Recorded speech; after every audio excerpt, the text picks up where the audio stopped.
Well, I've got 10 o'clock, so I think we'll go ahead and get started. Good morning, everybody. This is our first online informational meeting. This was originally intended to be a in-person meeting, and obviously with our world upside down right now, we've changed these to online meeting formats. We will do a second one on April 16th.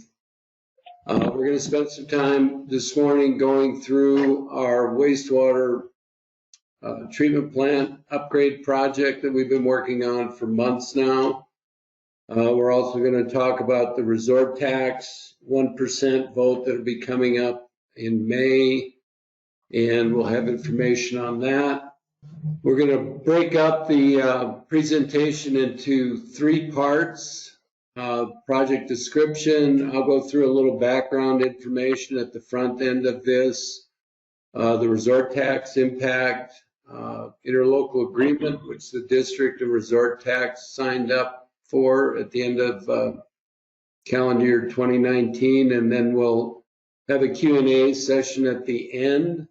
We are recording the meeting, and I'll be putting this up on our website, and I think the Gallatin River Task Force, the resort tax district, will have links to it as well. This is our team that's been working on this. Packy Cronin, our current board president. There's a picture of our staff in the middle. Myself, manager of the district. Grant Burrows, who is in the room sitting to my left. Our plant superintendent, and then Danny Bierschwale from the resort tax district.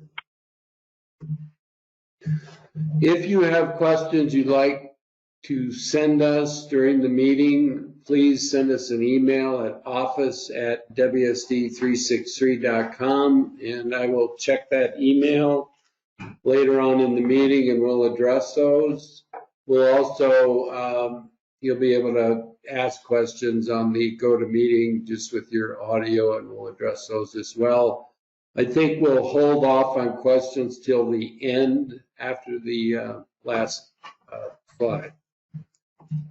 A little bit of background. This is a picture of our district boundary. We're a county water and sewer district that services the area in red. We've got the mountain village to the left, Lone Moose, Spanish Peaks, and then the Meadow Village area, approximately 4 miles tall, 7.5 miles wide. We're about 50% build out, depending on who you talk to. That number could be a little bit higher, but we've got a ways to go to reach our full build out here. We're right now about 2,800 sewer accounts and 2,700 water accounts. We have approximately 1,800 condominiums, which makes us unique as far as county water and sewer districts go across Montana. This is a map view of the same district boundary and overlaid on top of the resort tax district boundary shown in orange. As you can see, the resort tax district is quite a bit bigger and encompasses pretty much all of the development areas around Big Sky, Yellowstone Club, Moonlight Basin, all of the canyon, our district, and other subdivisions as well. So we've got a number of challenges in front of us. I'm going to hand it off to Scott Buecker. Thank you. I'm going to talk about the need for the project, and that's essentially broken up into 4 components. The first is what we all see around here every day, which is explosive growth over the last 20 years, last 3 years especially. Talk about the existing plant that was constructed in 2004, and a lot of that equipment is approaching 20 years, which is what we, kind of a rule of thumb, gauge for when equipment in the wastewater treatment setting is approaching the end of its useful life. We're going to talk about storage, disposal, and reuse challenges here at the district. That is one of the number one issues here for these folks, is getting rid of the wastewater, and one of the key goals of the new plant would be to create a higher quality effluent that we have more options for disposal and reuse. And one of the reasons we have to grow those disposal and reuse opportunities is that we can't just discharge to surface water up here.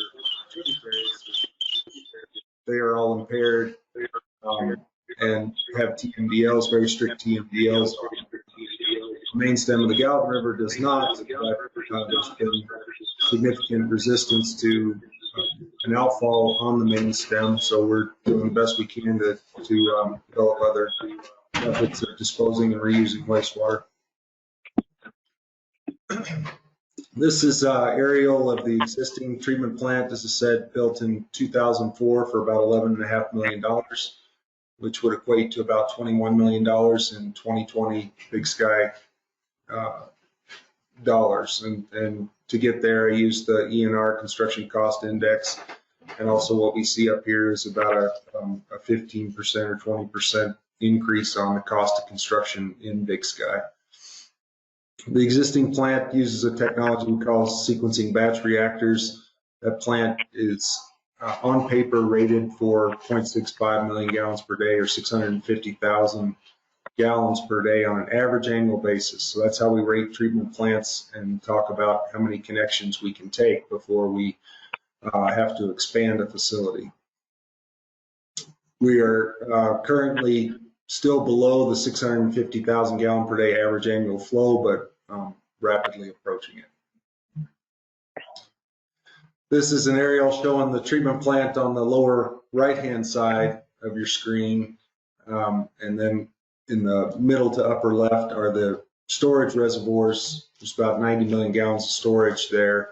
That is one of the key issues, as well as that currently all the reuse and disposal is summertime, so irrigation of golf courses, and that requires you to store all your wintertime flows in these reservoirs, which is a significant drain on city staff and resource time.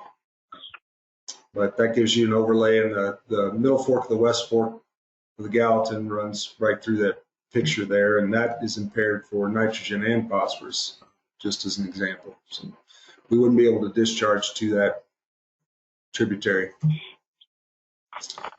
I want to talk a little bit about water resource recovery. So we call these facilities now water resource recovery facilities, WRRFs. That's caused some confusion here locally. For decades, we called these wastewater treatment plants WWTP. The WRRF was a push by the International Water Association and the Water Environmental Federation back in 2000, starting back in 2012. I just want to say that Big Sky has been doing what the goal of that name change was all about, which is encouraging dischargers to reuse and conserve water and use biosolids, capture the nutrients, try to get to zero net energy, things like that, which Big Sky has never discharged. They've always reused every drop of water that comes out of that plant, and their biosolids are composted with sawdust and create a really great end product that is sold for, I believe, $30 a cubic, $25 a cubic yard. You can go and get that. They're able to get rid of all of it in the last few years with just landscaping up here. So just a pat on the back for what the district has been doing for the last 20 years. This is that explosive growth that we were talking about. We see historically 5–6% growth in wastewater flows. We see that with wastewater loads as well. So the BOD and TSS and nutrients coming in the plant, but this graph in particular is showing annual total flows in million gallons. You see the uptick in 2017, a little bit of a dip last year, but not much. That 2018 number of 169 million gallons was obviously a record and really put the heat on an expansion and upgrade of the existing facility. You have to plan well ahead with these facilities because they generally take about 2 years to construct, and they take a year at least for design. So you got to be thinking 5 years ahead, and that's what the district's doing. We know that this year is going to be down. Flows already are down about 50%. from where they would 50 from where they would typically be due to the lockdown on tourism and visitation. That won't last forever. Nobody knows how long it'll last, but that visitation and tourism will come back. The district has to plan for it. They have to plan for the continued growth and construction around here. So the bottom line here is that nobody's going to take the foot off the gas for COVID-19. We can't. We need to keep moving with this project. This quantifies some of that. Currently, I estimated there's about 6,475 single-family equivalents connected to the treatment plant. So the district uses SFEs as a denominator of connections, and we're sitting at about 6,475. That's growing at roughly 6% a year or so lately. The existing plant, that rated capacity of 0.65 MGD or 650,000 gallons per day, correlates to about 7,000 single-family equivalents or SFEs. So still about a little over 500 SFEs out there. In a typical month before COVID-19, you'd see 20 to 25 SFEs booked here at the district headquarters. So we've got roughly about 3 years remaining, we think, and that lines up real well with design and construction of the expansion and upgrade. So as long as we stay on schedule, there shouldn't be any hiccups in connections. Currently if you look at the platting and zoning around here, there's about 10,700 SFEs within the district's current boundaries. So that's what the plant was designed, the phase 1 expansion and upgrade was designed to accommodate, 10,700 SFEs. With the talk of sewering the canyon and putting that in front of the voters, that would change, as would the commitment for 500 SFEs for workforce housing that we'll get into. So that number would change and would eventually push the district into a phase 2 expansion and upgrade that we're laying out right now so that it's not as difficult to expand the facility that we're going to build as it is to upgrade and expand that existing facility that's down there now. So short story long, phase 1 expansion and upgrade has to proceed regardless of funding source.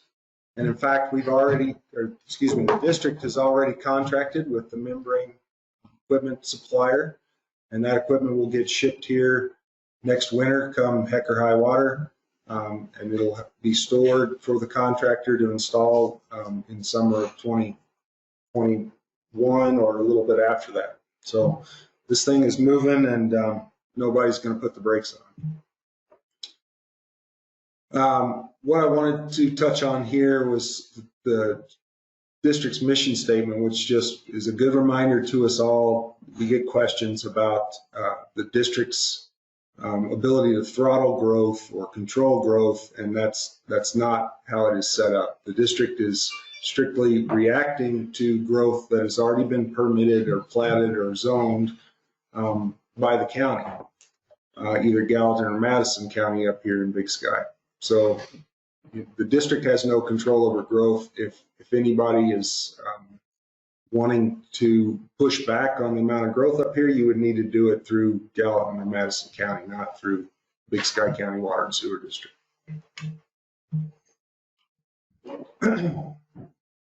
These reservoirs I showed you earlier, like I said, about 90 million gallons of storage there.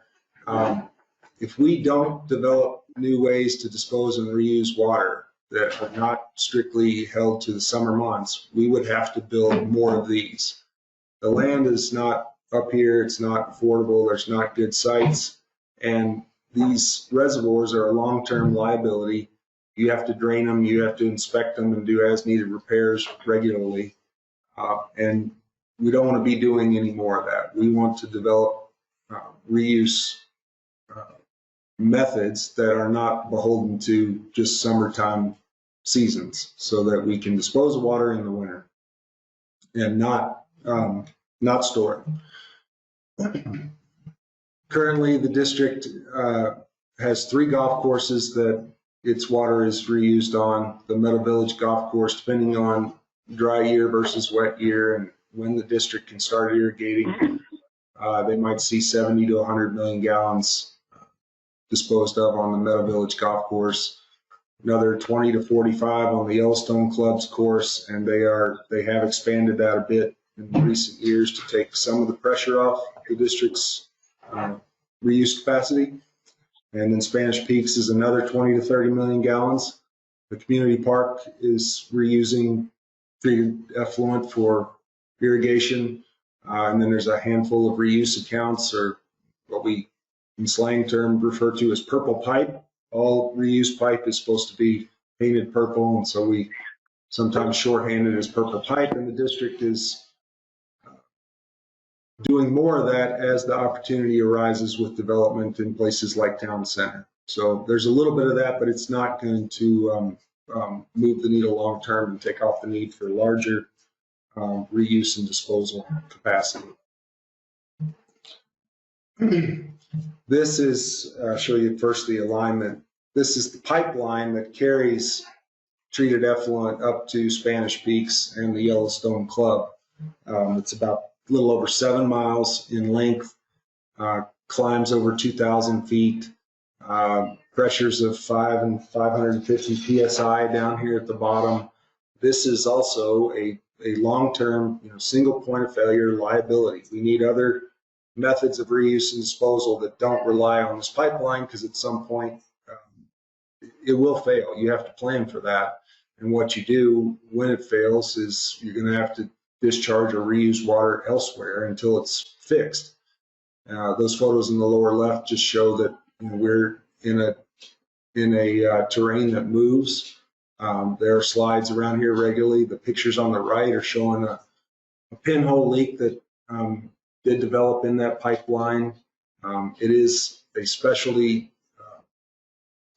thick-walled steel pipe that, it was done right. It was done to last and hold up and not have numerous routine failures like a lot of our infrastructure these days.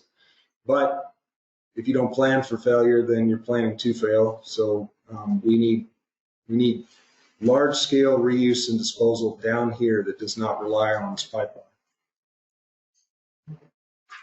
The way to do that is to upgrade the quality of the water coming out of the plant. That existing treatment facility, the SPRs, with what we call granular media filtration up here in the filter building, is good quality water, but it's Class A. We're not removing nitrogen and phosphorus from it. It was not designed for that. And Class A has some restrictions on how you can reuse it. This upgrade, this phase 1 expansion and upgrade, is going to take that water quality to a Class A1, which essentially takes all the handcuffs off of reuse. We can use it for just about anything. We do have to go through DEQ and develop permits for those uses, but in theory, that water is usable for any reuse that you could think of. And the other key component I touched on earlier is to take that plant from its current capacity of about 7,000 connections, or SFEs, to 10,700 connections. This is a table taken directly from DEQ Circular 2, which dictates what you can do with treated effluent from our water resource recovery facilities. On the left there, you see Class A1. If you get the yes with the MBR plant that we're going to have, you can reuse across the board there for aquifer recharge. You can put it in the Meadow Village aquifer, take it out and drink it. We are studying that with the district. Potentially going to get there eventually. Snowmaking on the lower row there is an important one we want to pursue. And you see on the right, with the existing effluent Class A, you wouldn't be able to do those. This just shows you that process flow diagram for the existing plants. This is design work. We run these simulations to check volumes and aeration rates and treatment plant performance. On the right there is showing you some of the quality that we can get out of a computer, at least. we could take nitrogen down to certainly less than 5 milligrams per liter total, get down probably to that 3 milligram per liter range. And phosphorus, we should be able to take down close to 0 with chemical. Both of those are going to take some chemical addition to achieve. You don't want to do it unless you absolutely have to for your disposal or reuse location that you're using, because those chemicals are expensive. They do have byproducts in them that will end up in the effluent, which generally are less harmful than the nitrogen and phosphorus you're trying to take out, but there is a balancing act there. All I'm showing with this slide is that the intent is to give you a treatment plant that is very high powered, very capable of taking out nitrogen and phosphorus to what we call limited technology levels. So again, you have less restrictions on what you can do with the end product. This graphically shows what the historical effluent has looked like in terms of nitrogen and phosphorus. Total nitrogen is in blue. And you can see there it ranges wildly from as little as 3 or 4 milligrams per liter on a really, really good day in the summer, up to 40 or 50 milligrams per liter when it's dead of winter and the bacteria are not removing nitrogen well, and it's basically what comes in goes out. So you take all those data points and average them, it's about 17.5 milligrams per liter historically what's coming out of the plant. Phosphorus, about 4.5 milligrams per liter historically. You can also see it wildly ranging. Phosphorus is on the right-hand axis there, ranges from as little as 0.1 milligram per liter all the way up to 10, 14 milligrams per liter. The dashed box, black box, is showing you what we can take. We'll be able to take these down to with the new plant. So the blue band there would be showing you nitrogen levels between 3 and 5 milligrams per liter coming out of the new plant. And the phosphorus, as I said, depending on how much chemical you want to add, you can take down to less than 0.1 milligram per liter. So when you hear that this new plant is going to be able to take out 90% more phosphorus and 75% more total nitrogen, this is what we're talking about. So that's the end of the technical piece. This is currently what the renderings of the facility look like. On the left-hand side there is showing the total site. You can see the largest building on the right there is their solids building. You can see their old control building there and the SBRs. To the left is the new facility. And we've had to design it for phase 2. So that's what you would have to enable, up to about 22,000 SFEs someday if you needed them. If you take on the canyon, you will get there. So we had to design that piece just because the site is so constrained and kind of a jigsaw puzzle. We have to make sure it's all constructible. But phase 1 would just be about half of what you're looking at on that left-hand side. Lower right is the rendering of some possible architecture. We've just gotten renderings from the architect to put in front of the district board and run and get feedback on what the facility is ultimately going to look like, but that's kind of a conceptual idea of what you would see out there in 2 to 3 years.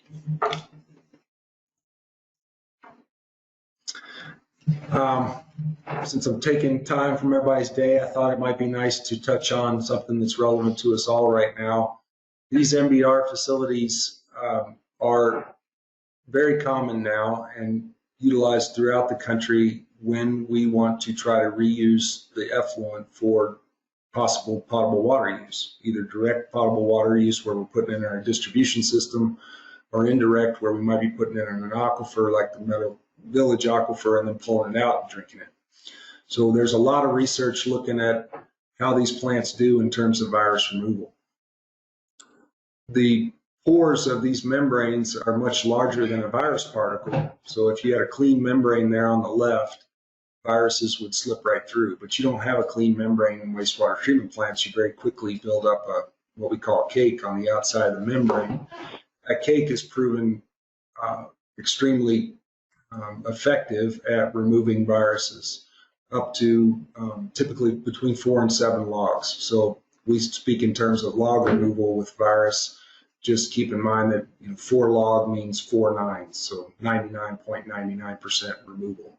7 log would be 99.99999% removal. So extremely good removal, and this is why these MBR facilities, many of these MBR facilities have been allowed to forego disinfection downstream. Ron and Grant and I went to the Butte MBR, for example. They've been allowed to turn off UV downstream because they've shown that they just don't have the pathogens downstream of the MBR that the UV would be radiating and inactivating. The coronavirus that's dominating all of our lives right now is significantly larger than most of those viruses that have been tested that are landing in that 4 to 7 log removal. This is a database of plants that have been tested against viruses. We've used a wide variety in the industry to test the poliovirus, enterovirus, norovirus. Those are all in a 20 to 40 nanometer range, and we get really good removal generally, above 90%, sometimes complete removal at some plants. The coronavirus is 120 nanometers, so 4 times larger. The facilities that have tested coronavirus, not the one that's causing COVID-19, but other coronaviruses have shown more in that 6 to 7 log removal. So COVID-19 and coronavirus are going to change all our lives. I'm sure it's going to change how we analyze wastewater treatment and regulate treatment plants. It is proving to be spreadable by fecal matter, so it is something that will probably change the landscape in wastewater treatment. Just know that you're getting a plant that's going to be capable of removing it. I don't, but it's usually around now. To cost estimate, we're still hovering in that $35 million range.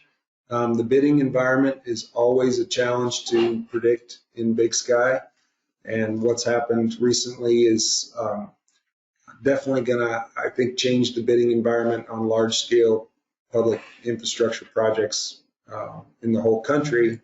It's going to affect supply chains and labor supply, and the contractors we've talked to so far are looking forward to pursuing more public works project with the hope that stimulus money and things like that will keep this kind of work going, where some private work may slow down for a while.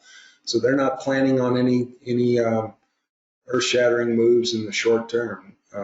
We're going to bid the Belgrade wastewater treatment plant project next week. Move forward with that project. It could be a great time to bid a project in the next year. We just don't know.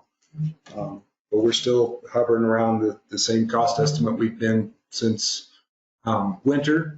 We are a little further along than the last time we talked to the public. We're at about a 60%, 65% design level currently.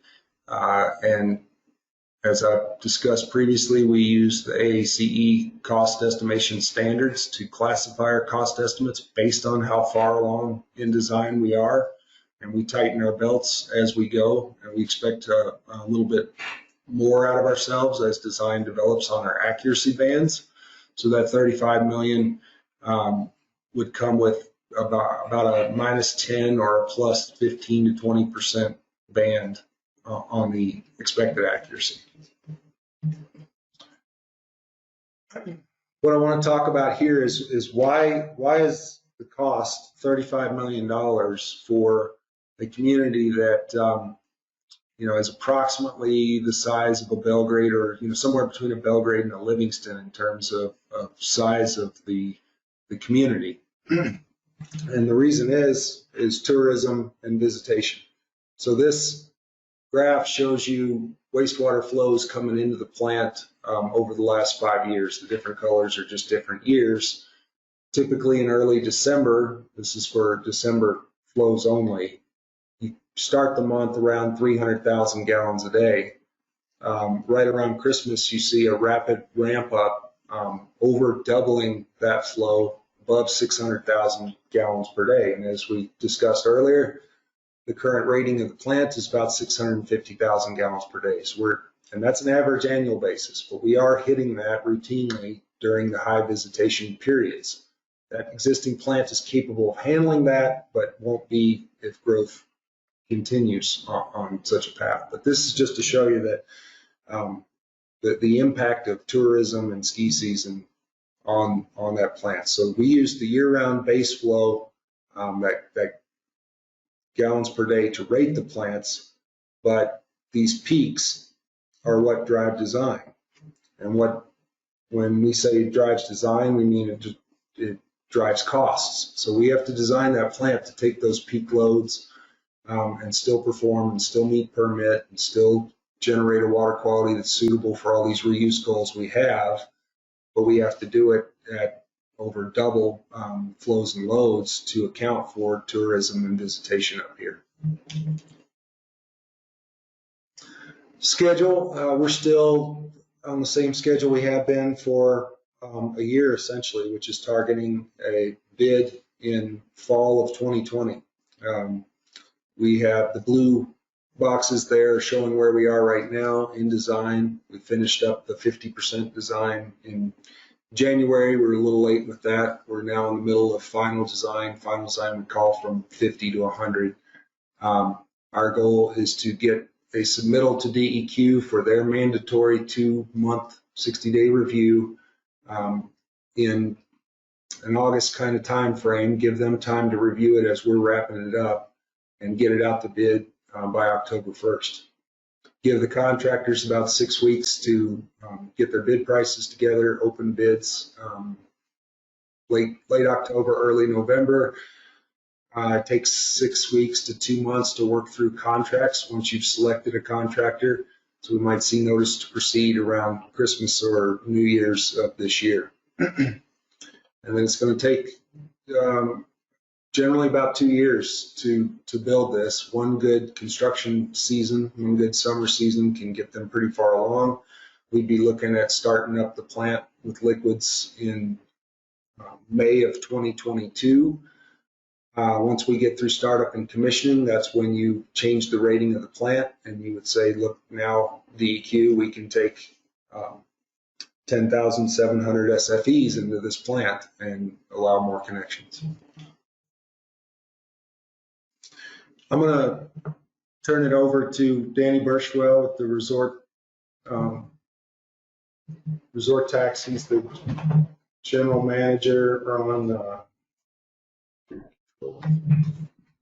Danny's going to talk about the interlocal agreement that was struck between Big Sky County Water and Sewer District and the Resort Tax Board to potentially get 1% resort tax funding for the project, and what was agreed to in that interlocal agreement in terms of sewer and decay.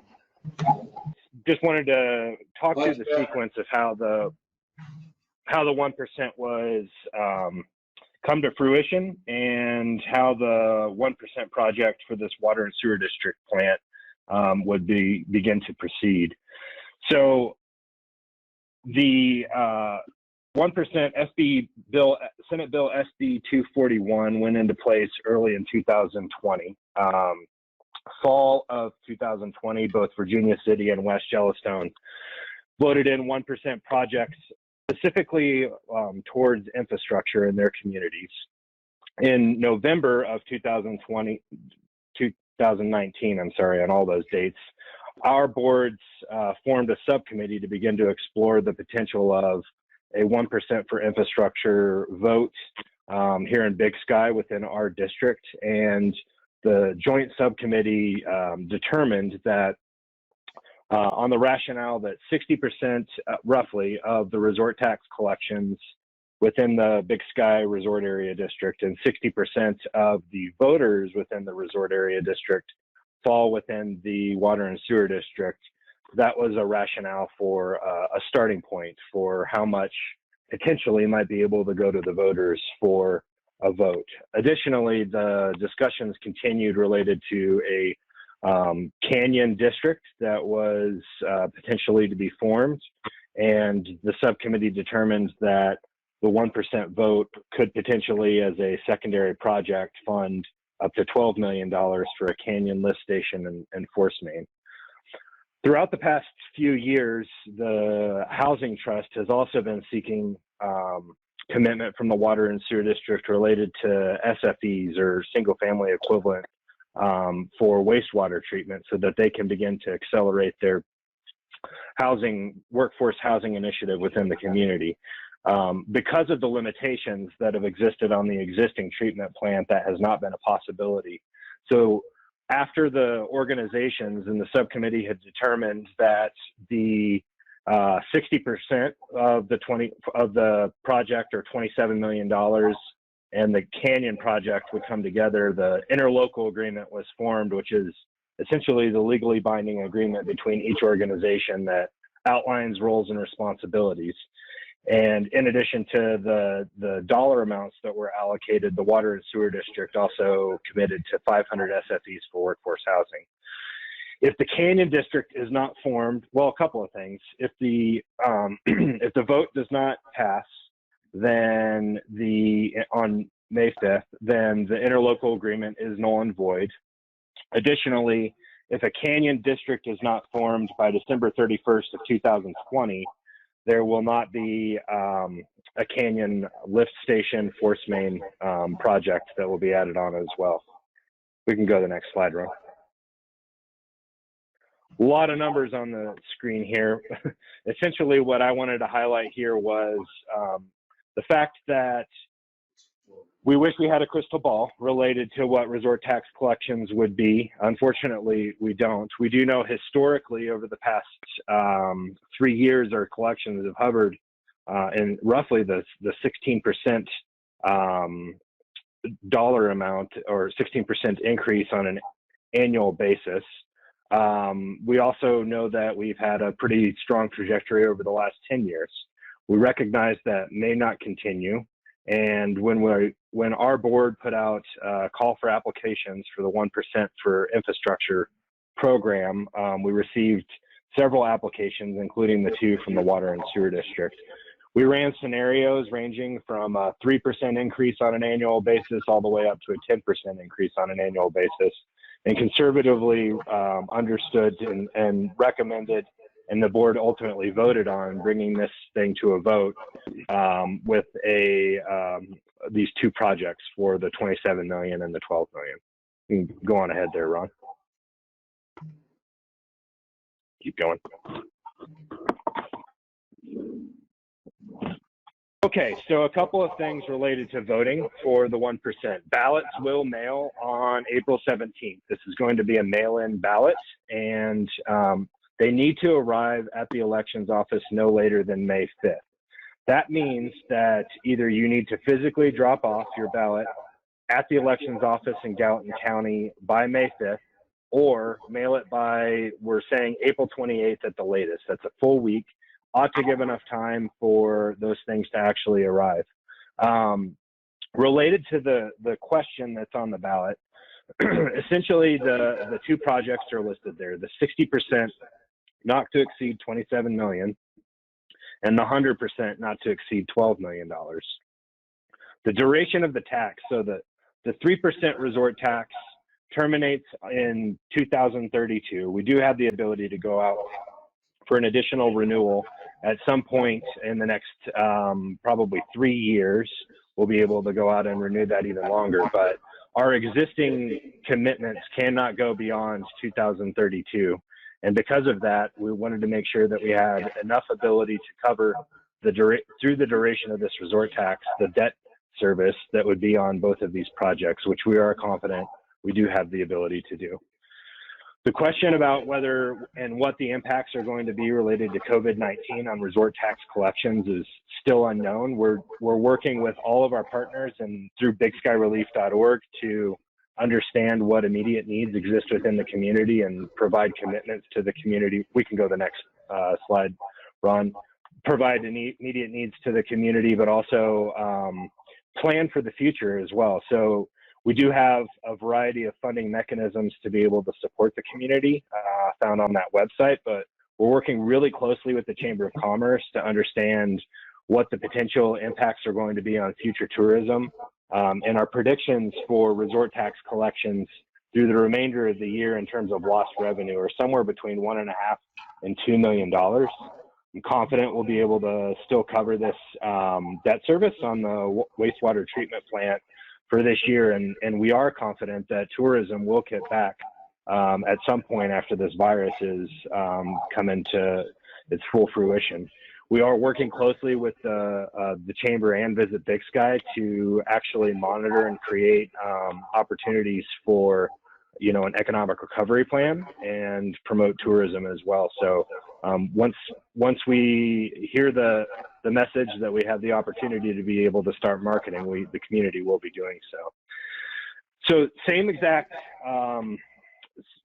goods and services are taxed through this 1% for resort tax. The only difference is that it does have a definitive termination date. It is luxuries that are taxed, not necessities of life. If you want to learn more about that, you can go review our Ordinance 9801, which is found on our website. The point of the resort tax in general has been to support communities that have a high volume of tourism and have a toll and an impact on their infrastructure, and so that the locals are not bearing the main brunt of the financial burden on those resort communities. So the same logic exists here with the 1% for infrastructure tax, and we encourage everyone to get out and vote in April 28th. We got anything else there, Ron? So, question then on the election is what happens if the election fails on the 1%? A few things. As Scott mentioned earlier, we're still moving forward with plant designs. We feel we've got to get this thing bid and started to keep up with growth here. And to do that, we've got financing options through the State Revolving Fund Loan Program, which is administered by the Montana DNRC. We would fund it with a revenue bond, which basically means that repayment of that bond is done with rates and charges. And we bill quarterly here, so any debt service component that's added to that basically goes to your quarterly sewer bill. We've modeled the effect of the kind of debt service we'd have for this project against our rates, and it looks like it would effectively double the sewer rate. And without resort tax assistance, 100% of the debt service would fall on the district ratepayers. In addition to that, the Canyon project would not proceed. And then the district would be in the 3% pool from resort tax, asking for debt service from the 3% collections as part of this over time. Ron, just to build on that, you know, coming into this funding cycle, our FY21 application is currently open, and we've already committed a certain amount of our funds to supporting immediate relief efforts in the community. We know that this is going to be a very tight year coming into FY21 appropriations, and we're going to be asking everyone to hunker down and really only focus on meeting the immediate needs of COVID-19 here on the Big Sky community. If the water and sewer district project falls into that pot of funds, which is probably only going to be in the $5 million to $6 million range for this year, it would be a very large lift for this community, and some very difficult decisions, which are already going to be difficult, are going to need to be made. The 1% makes available funds that do currently not exist. Thanks, Dan. Back to the financial models we ran. We were using very conservative projections of 3 to 5% against the 1%, or against the resort tax growth. Historically, And looking at that over 20 years, I think we still look at that as being conservative. Once the COVID-19 wanes, we of course don't know when that's going to be, but once it does, we anticipate that Big Sky will come back, and we'll see decent resort tax growth as we go forward. Toward the bottom of this list, as far as building projects, it's been a difficult time for big infrastructure projects up till now. Everybody's been busy. The bids we're seeing for other big infrastructure projects have been very, very large. And we don't know how this current situation is going to play against these big public works projects, but it may actually help us once the economy restores to somewhat normal. There may be more opportunity for contractors to bid on these public works projects. We can't rely on that, but it may help us out. And that's the last of the slides. Are there any questions from anybody on the call?